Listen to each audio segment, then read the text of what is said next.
আল্লাহ পাক আজকে আপনাকে হয়তো 1 কোটি টাকা দিয়েছেন, কালকে আল্লাহ না করুক 1000 টাকার জন্য মানুষের কাছে হাত পাততে বাধ্য করতে পারেন আল্লাহ পাক। এমনও কিন্তু দিন আসতে পারে, দিন সবার সবসময় সমান থাকে না। আজকে আপনার কাছে 1 কোটি টাকা আছে, কিছু মনে হচ্ছে না। কালকে কে জানে, আল্লাহ না করুক, যে 1000 টাকা কারো কাছে চাইতে হচ্ছে, 1000 টাকার জন্য ঠেকে গেছেন, হতে পারে না? তো রিজিককে মানুষ তাজিম না করলে রিজিক দূরে চলে যায়। দুটো বিষয় খেয়াল রাখবেন, দুটো বিষয়। এক হচ্ছে মাঝে মাঝে মনের মধ্যে কিছু আমল করার ইচ্ছা আসে, আসে না? মনে হলো যে আচ্ছা একটু 10টা আয়াত পড়ি, মনে হয় না মাঝে মাঝে এমন মনে হয় না? ওই সময় এই যে মনের মধ্যে যে এই ইরাদাটা জাগ্রত হওয়া, এটাকে আমরা বলি ওয়ারিদ। অন্য ভাষায় আপনি বলতে পারেন মেহমান। কি বলতে পারেন? এটা আল্লাহর পক্ষ থেকে আপনার কলবের মধ্যে মেহমান হিসেবে এসেছে।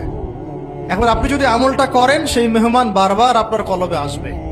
যদি আপনি ওই সময় আমলটা না করেন, মেহমান চলে যাবে, মেহমান অসম্মানিত হলে পরে আর আসবে না। একইভাবে রিজিক আল্লাহ পাক দিয়েছেন, এর তাজিম যদি করতে পারেন রিজিক বেশি আসবে।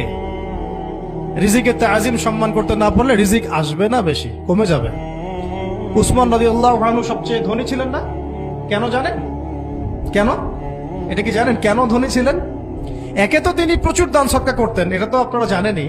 আরেকটা জিনিস অনেকে জানে না, তিনি উটের পিঠে বসেছিলেন, কিছু একটা খাচ্ছিলেন, এই 2-1 দানা পড়ে গেছে নিচে।